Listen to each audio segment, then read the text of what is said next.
Lo que te voy a contar no es de fácil asimilación,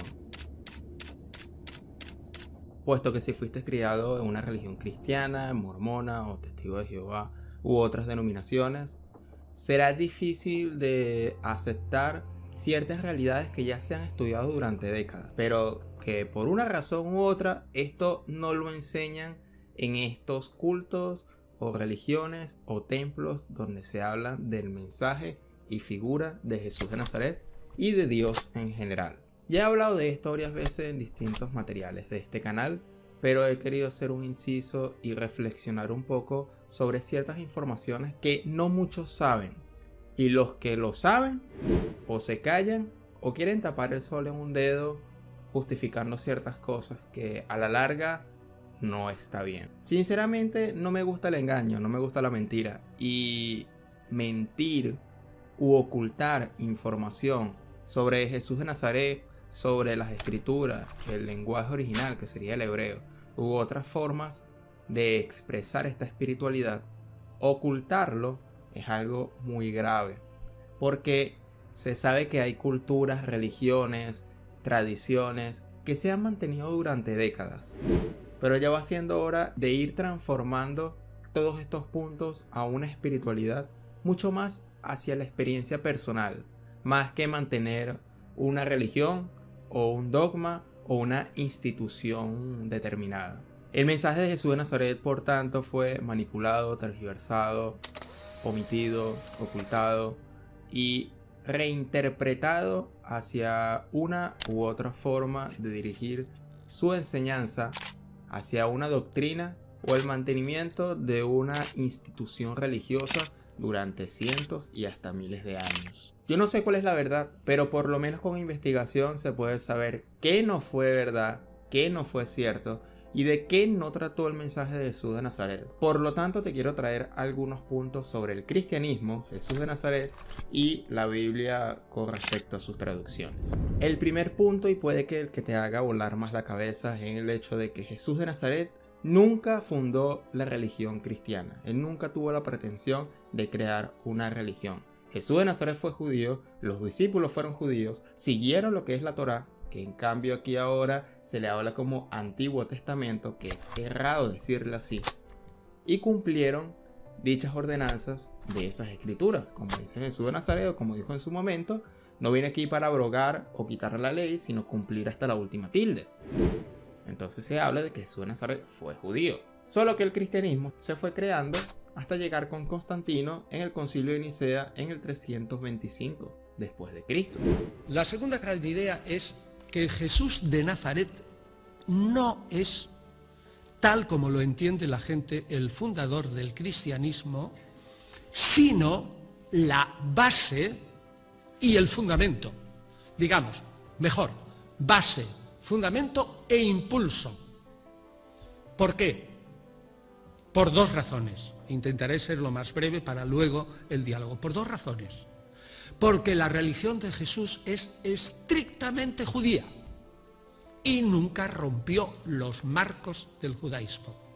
Y segunda razón, porque analizado el cristianismo una vez constituido, nos detendremos, tenemos tiempo en un solo punto, el concepto de cómo se salva el ser humano, resulta que el concepto de salvación del cristianismo no tiene nada que ver con el concepto de salvación del ser humano que tiene Jesús de Nazaret. Porque si nos fijamos en la parábola del samaritano, quien el que hizo la voluntad del Padre fue el samaritano, quien ayudó al herido.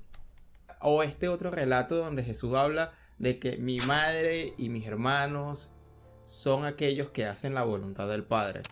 Jesús, por lo visto, no quería crear una institución religiosa en su mensaje o en su figura, simplemente de que todos en una sola fe hicieran la voluntad del Padre, ya seas samaritano, romano o judío.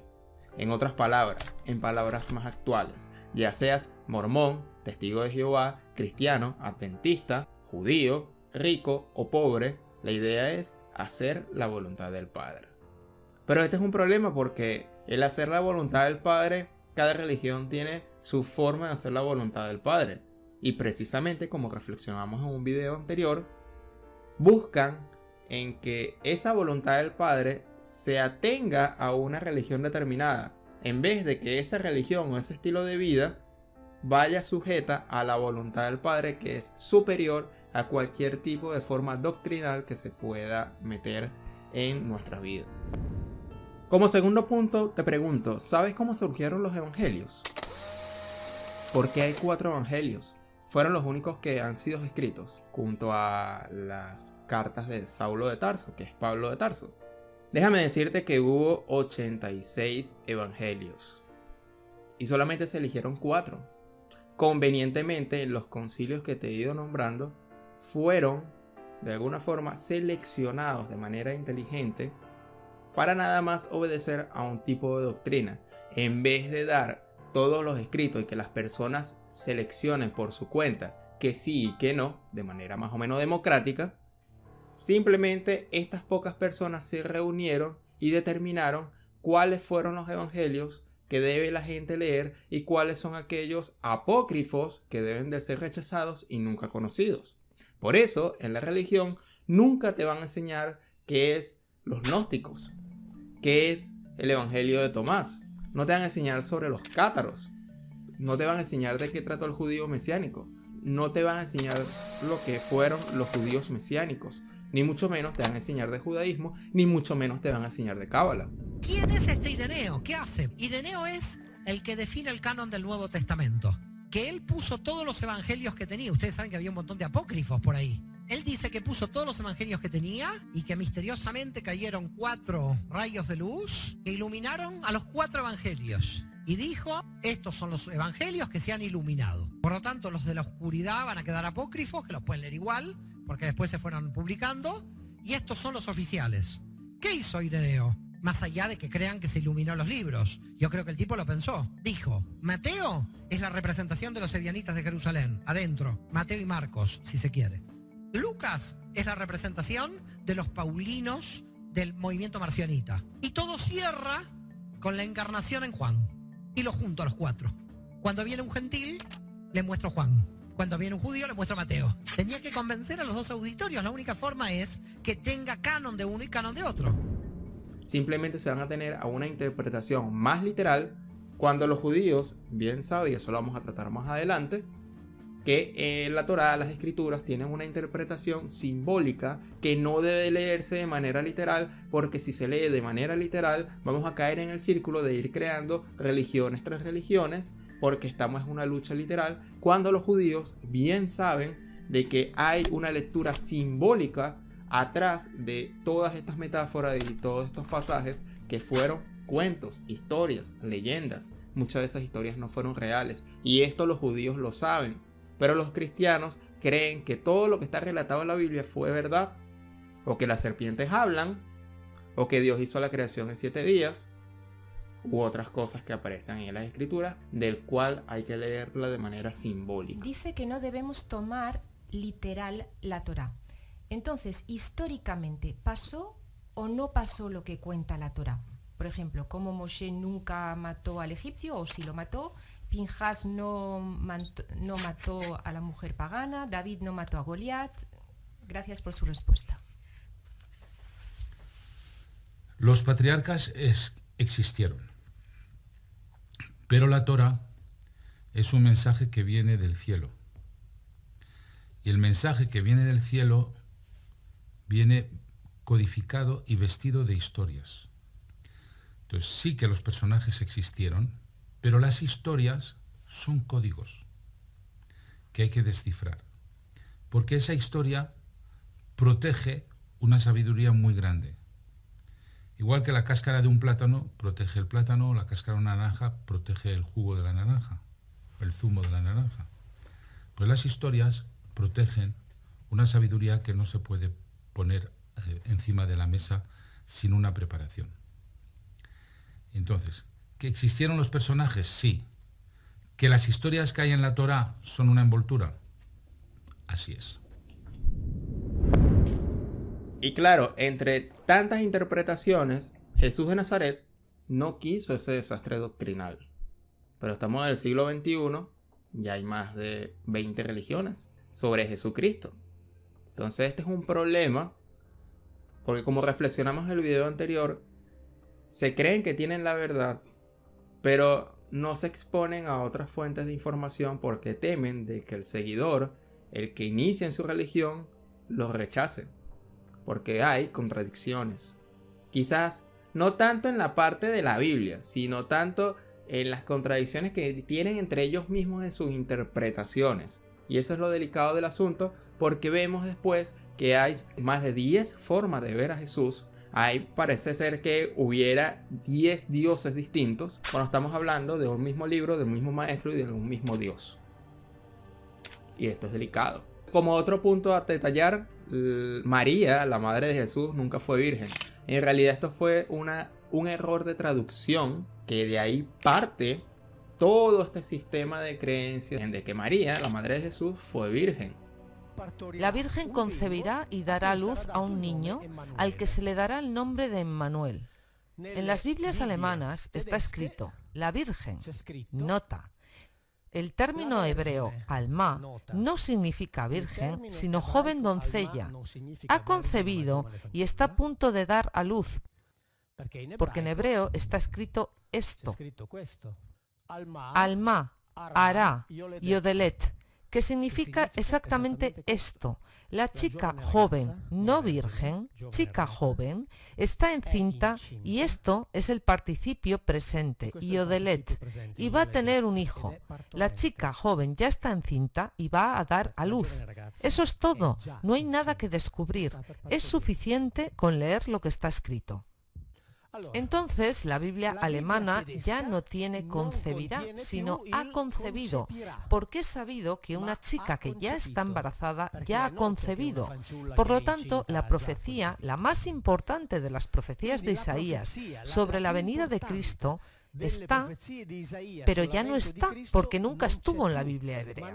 Y no es Villino el que lo descubre. Villino dice, mirad que esto, entre otras cosas, hará, traducido como concebirá, ni siquiera es un verbo, es un adjetivo, embarazada. El problema es que nunca estuvo. Sin embargo, en los evangelios se cita este pasaje y está escrito, como ha escrito el profeta, la joven, y aquí está el verbo en futuro, concebirá y alumbrará. Porque los evangelios están escritos en griego y las traducciones de los evangelios no las puedes cambiar porque en los evangelios está escrito eso. Porque los evangelios se basan en la Biblia escrita en griego en el Egipto del siglo III a.C., que para los hebreos es, con justicia, la definen así, una desgracia para la humanidad. Entonces estará el evangelio que dice, el profeta ha escrito, el alemán que tenga la nueva Biblia irá a consultar lo que ha escrito el profeta y verá que el profeta no lo ha escrito. Y de aquí partimos como otro punto, que es que el pecado original no existe. Como leemos aquí en el texto de Ezequiel que te estoy colocando en pantalla, observamos que los hijos no pagan los pecados de los padres. Cada uno va a pagar el pecado de cada quien. Es decir, el que cometió la persona no es responsable del pecado de su antecesor.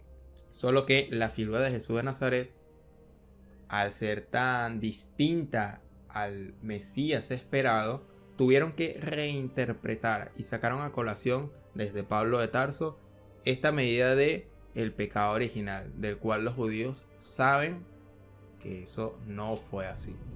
La cuestión de Adán y Eva fueron otras razones, del cual no voy a explicar en este video, sino que te invito a que los investigues. Ha divinizado a Jesús. Dirán ustedes, vaya un disparate. No, no es un disparate. No es un disparate. Jesús, si yo digo que es un hombre y que es un judío y que siempre tuvo la religión judía, tuvo como Dios a Yahvé y jamás, probablemente jamás, se sintió más hijo de Dios que lo que podía sentirse un profeta. Es decir, poco a poco, lo que se dará en estos orígenes plurales del cristianismo es que la idea de un hijo de Dios muy tolerable por los judíos, es decir, un contacto especialísimo del rey, repito, o del profeta, o del ungido, o del sumo sacerdote, o del Mesías con Dios, a pasar a ser considerado como hijo real. que en el Nuevo Testamento nos han quedado 4 tipos distintos y para mí incompatibles de concebir cuándo fue Jesús considerado, digamos, Dios de alguna manera. De que lo que relataba las escrituras en hebreo es algo muy distinto a las traducciones en español o en italiano o en el inglés que tenemos. Es una traducción muy vaga y muy difusa de la riqueza del hebreo, donde una palabra hebrea puede tener varios significados. Y ese es el problema del cual cuando se pudo traducir hacia otros idiomas, de la Septuaginta, de los 70, ahí empiezan las confusiones. Porque ocurrió ese error de traducción como lo fue el traducir mujer joven como mujer virgen, creando doctrinas que hasta el sol de hoy se sigue creyendo. Y Jesús de Nazaret no pudo ser nacido de una virgen, porque de ser así hubiera sido un bastardo, porque las leyes judías prohíben la aceptación de una persona, de un hombre en el templo, si tiene una enfermedad mental, una enfermedad física o un nacimiento extraño no aceptado por las leyes judías o por el mismo Yahvé. Y como vemos en las acusaciones de los judíos, de los doctores de la ley hacia Jesús, nunca hubo una acusación de un nacimiento virginal, porque esto hubiera sido una de las peores cosas antinaturales a los ojos de la ley judía. Pero en ningún momento hubo esa discusión, precisamente porque no había discusión. En la traducción original nunca hubo un nacimiento virginal, solo que después, para darle una connotación más especial y espiritual, se copia de los mismos nacimientos virginales de otras deidades que nacieron o se encarnaron en el planeta como sinónimo de pureza. El nacimiento virginal requiere de un nacimiento sin pecado, de un Dios encarnado en la tierra. Y esto se repite constantemente en otros dioses anteriores de Jesús y que luego el cristianismo copia y se da crédito a sí mismo que Jesús también nace de una virgen. Cuando se habló del pecado original, la pregunta respondió primero el rabino principal. Acá se pone dificultoso hablar porque no quiero ofender la sensibilidad de nadie, porque para los judíos el pecado original no existe, porque en la Biblia no está. Y por eso él dice, con razón es dificultoso hablar de esto porque no quiero ofender, habiendo cristianos que creen en el pecado original, era incómodo, así que por eso dice no quiero ofender la sensibilidad de nadie.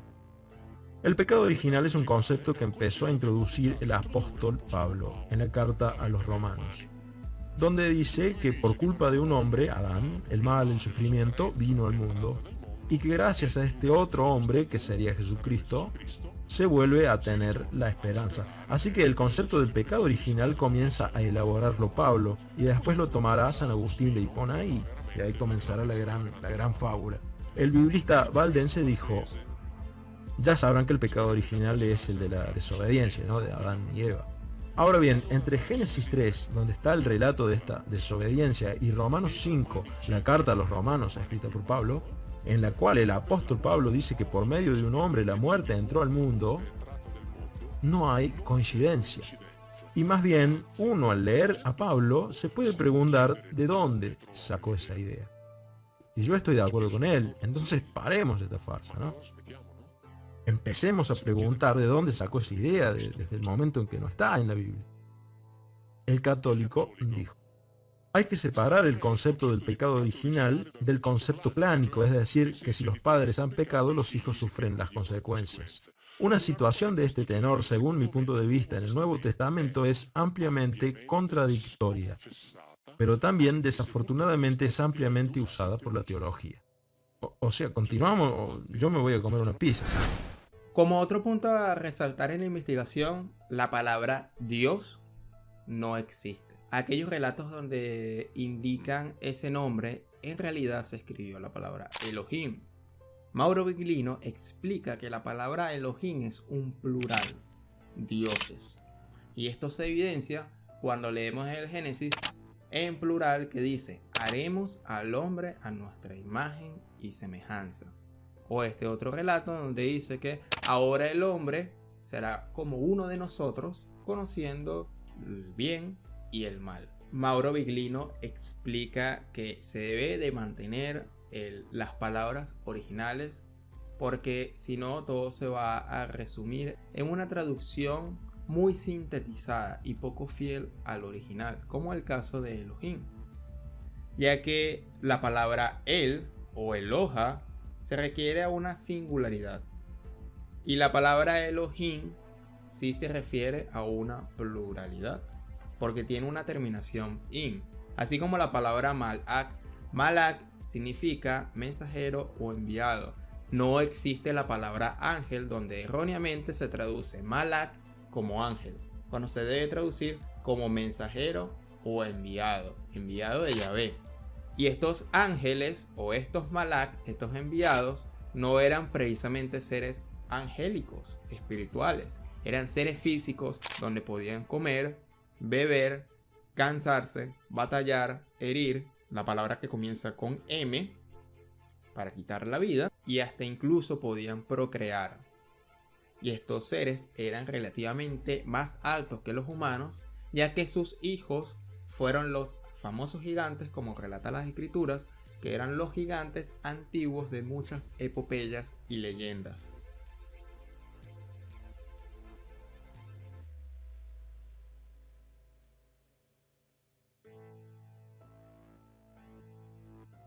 Por lo tanto, los ángeles se ha tenido una figura muy difusa y muy lejana de lo que fue en realidad, según lo que se describe en la Biblia. Tocó la carne y los panes con la punta del bastón que llevaba en la mano, y salió de la roca un fuego que los consumió. Enseguida el ángel del Señor desapareció de su vista. Ok, dice que desapareció de su vista. Si ustedes tienen una Biblia en su casa y lo buscan, pueden encontrar se desvaneció, se evaporó, desapareció, etcétera, etcétera, etcétera. En hebreo está escrito se fue caminando.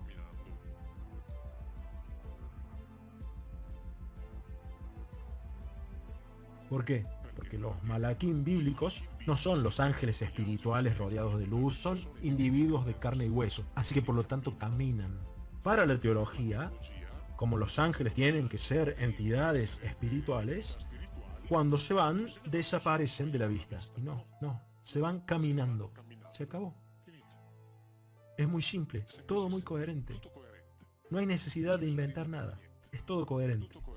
Otra interesante anécdota es que en el Éxodo dice que Dios no se le puede ver cara a cara porque nadie puede ver su rostro y vivir. Eso lo dice aquí. Pero si leemos en este mismo libro, relata de que Moisés vio a Dios cara a cara como si fuera un amigo. Hay una contradicción aquí. Y los religiosos dirán, no, la Biblia no se puede contradecir, por lo tanto el ver a Dios cara a cara debe ser una simbología. Cuando ahí se relata claramente de que Moisés vio cara a cara a Yahvé. La gloria de Dios, como dice Mauro en otra explicación, explica de que esto más bien parece ser una nave, así de sencillo. Sabemos que hay temas extraterrestres, últimamente se han hablado de los UPAs, de todo este tipo de cosas, pero ya la Biblia habla de relatos de naves y características de estructuras parecidas a naves físicas. Tenemos el libro de Enoch, tenemos las explicaciones de Ezequiel, y en Salmo explica de que Yahvé tiene miles de millares de naves a su disposición. Por eso se le dice que es el Dios de los ejércitos, porque Yahvé tiene a disposición un montón de ejércitos, un montón de naves para sus proezas en la humanidad. Pero vamos a leer un corto pasaje de Ezequiel. Lean el primer libro de Ezequiel, primer capítulo, el segundo y después se van al tercero. Y Ezequiel acá está hablando de una experiencia que tuvo. Entonces un espíritu me arrebató y oí detrás de mí el estruendo de un gran tumulto, cuando la gloria del Señor se levantó de su sitio. Ahora bien, en hebreo está escrito, entonces un ruaj me elevó. Ruaj es una de las palabras que indican en la Biblia cualquier cosa que volando por el cielo produce un gran estruendo. en el sentido del movimiento de aire y del ruido que producen. Entonces usemos la palabra en hebreo y veamos lo que se lee. Entonces un ruaj me arrebató y yo sentí detrás de mí el fragor de un gran terremoto, mientras en hebreo el kabot de Yahvé se elevaba de ese lugar. Oí el ruido que hacían las alas de los seres vivientes al juntarse una con la otra, el ruido de las ruedas al lado de ellos y el estruendo de un gran tumulto. El ruaj me arrebató y me llevó. Entonces, la gloria del Señor, es decir, el kabot de Yahvé, es una cosa que hace todo lo que hemos dicho hasta ahora y que además, si se eleva de la tierra, hace ruido. Porque hacen ruido las alas y las ruedas. Ahora bien, la teología dice, bueno, esa es la gloria del Señor. Entonces hagamos algo, les voy a leer así muy rápidamente.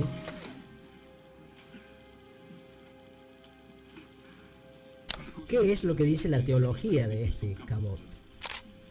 Pero como ya dije, yo voy a leer así rápidamente, pero ustedes búsquenlo y léanlo como está escrito. Lean la Biblia y vean qué es lo que dice que es este kabot y después vean lo que dice la teología. Es como un diamante de muchas caras que refracta la luz en muchas formas y colores. Muestra la revelación del ser, naturaleza y presencia de Dios. No es un fenómeno físico impersonal separado de sí mismo, sino una expresión personal de sí mismo respecto al hombre. Es la manifestación de la trascendencia divina, es el poder salvador de Dios siempre que estés detrás de la piedra. Es la revelación de cómo Él decide que nosotros lo conozcamos. Saquen sus propias conclusiones. Ya les dije, pero por favor, para que sepan más, lean la Biblia. Exégesis judía. Aunque aquí confirma la gloria. En el relato de los Hechos, cuando Moisés se encuentra con Dios, la Torá dice que hablaban cara a cara. Encontrarse cara a cara es lenguaje jurídico e indica el debate entre dos partes acerca de la aplicación de una ley, de un castigo, de una decisión, de una sentencia. De la misma forma, el lenguaje militar indica la confrontación entre dos partes. El texto dice que Moisés debe pasar por detrás. Pero este término tiene validez jurídica. El pasar debe entenderse exactamente como cuando en italiano se dice passare in giudicato. Y estar detrás indica la posición que un defensor afirma tener respecto al juez. El kabot alude a la función del juez de la misma forma que cuando a un juez terrenal se le dice su señoría. Diccionario de Hebreo Antiguo, publicado por Jeff Werner, que es el fundador del Centro de Estudios de Hebreo Antiguo. ¿Alguien acá maneja bien el inglés? Es algo muy simple, son solamente 4 palabras. Como en italiano está escrito. Puede venir un momento, leemos la traducción nomás. El que quiere venir, el señor que ya se paró. Que venga. Diccionario de Hebreo Antiguo de Jack Bender, creo que dice. A ver qué dice aquí. Lo leo directamente. El significado original y concreto de kabot es armamento de batalla. Elijan ustedes la traducción que más les guste.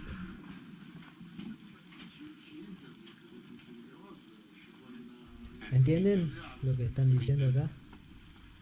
Entonces, ¿quién es el que interpreta las cosas que después dice la teología? Si kabot es eso que dice ahí en el diccionario, entre las 3 alternativas que mostré, ¿quién es el que interpreta? Si acá dice claramente qué cosa es la traducción más acertada para eso que se describe ahí. De estos enviados físicos, de estas naves. Entonces la realidad extraterrestre con la cuestión de los ángeles de alguna manera se tiene que ir fusionando porque es de lo mismo. Solamente que hablaban en un lenguaje determinado en el siglo I más atrás, 2000 años antes, al lenguaje que tenemos ahorita con la tecnología que tenemos ahorita. Todas estas cosas parecen blasfemia. Porque eso no lo cuenta ninguna religión y parece que fuera la palabra anatema. Que debe de ser rechazada completamente porque va en contra de lo que dice la Biblia. Pero primero hay que leer e investigar el origen de todo esto. porque estos son mecanismos religiosos discursivos para manipular y para mantener a los fieles mediante el miedo, mediante el castigo, mediante la culpa de que si te vas de nuestra religión, tú eres el descarriado, tú eres el desviado, porque nosotros tenemos la verdad. Si leemos en Lucas 17:21, relata de que el reino de Dios está entre vosotros. Pero en el original, que sería en este caso en el griego, usa una palabra donde también se debe de traducir como dentro de vosotros, como te voy a mostrar en este momento. Texto de Lucas donde Jesús dice, el reino de los cielos está, y en griego pusieron mesos ustedes. Mesos puede ser traducido dentro o entre. Y Tomás va a decir que Jesús dijo dentro de ustedes. El reino de los cielos está dentro de cada quien.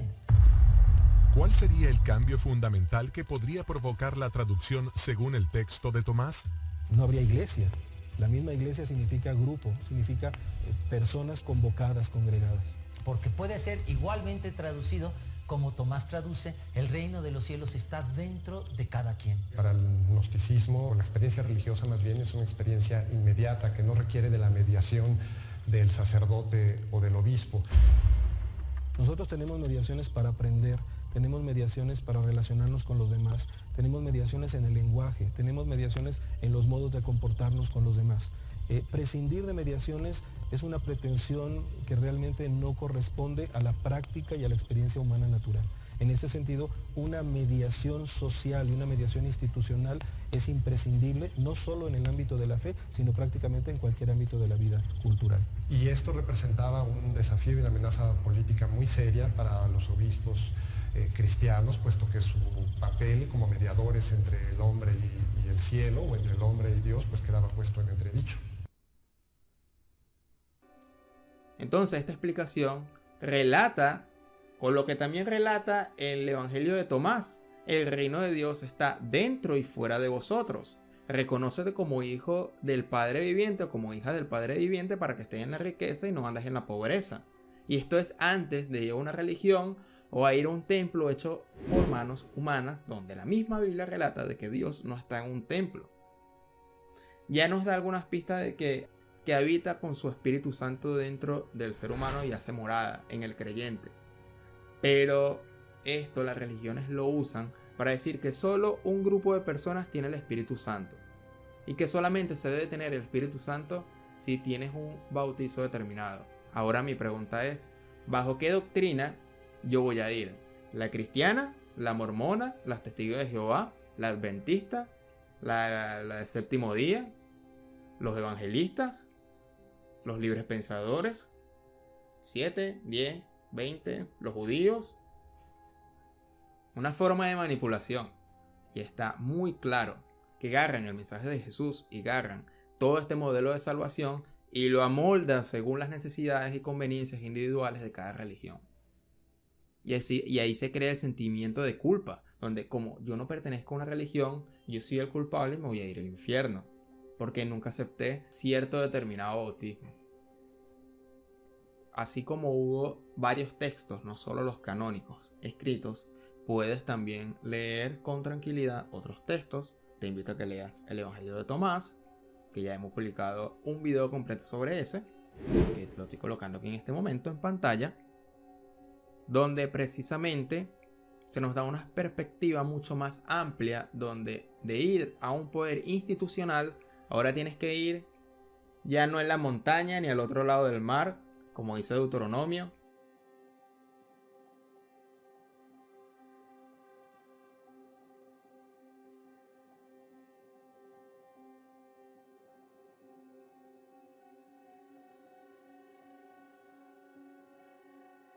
sino ahora vas a ir en tu boca y en tu corazón para cumplir la ley. Ya no tendrás excusas. Más o menos vas por esta misma línea donde el Espíritu de Dios habita dentro de ti.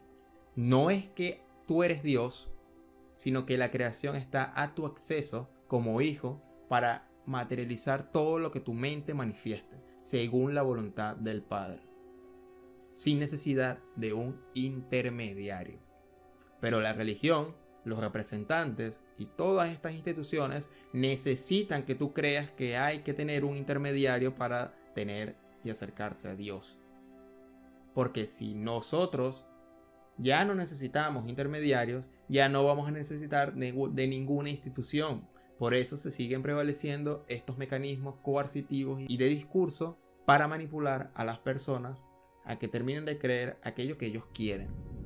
Ya después, si quieres tomar un camino de la religión, de un bautismo determinado, hazlo. Lo puedes hacer libremente. Pero que eso no cohíba el hecho de que si buscas a Dios fuera de todo este sistema, no es que estés fuera de su alcance. Que el reino de Dios está tan cerca de nosotros que no lo vemos, precisamente porque ya no está afuera, nunca estuvo afuera en un lugar que estuviera señalado, como dice el texto de Lucas. No se señala ni aquí ni allá, porque el reino está aquí en vosotros, entre vosotros y sobre vosotros y dentro de vosotros. Buscar primero el reino dentro, y lo demás se dará por añadidura.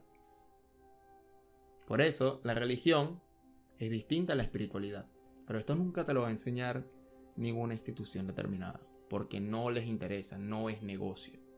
Bueno, he querido traer esta reflexión hasta aquí. Sé que es algo duro de escuchar, va a haber muchas críticas. Voy a leer cada crítica y si lo hace con respeto, yo con gusto lo voy a responder y los voy a remitir de dónde saqué algunas cosas que dije aquí si no estuvieron tan claros. Le invito a que te suscribas. Este es un canal que no se sujeta a ninguna forma religiosa, sino que simplemente comparte investigaciones y una manera de compartir el mensaje de Jesús de Nazaret de una manera, digamos, original, en animación, en especies de conversación, una manera de sintetizar toda esta información que es bastante y que no se puede resumir en un solo video. Mi nombre es Simón Guardia, te doy la más cordial bienvenida y nos vemos en un próximo video y en una próxima reflexión. Hasta pronto.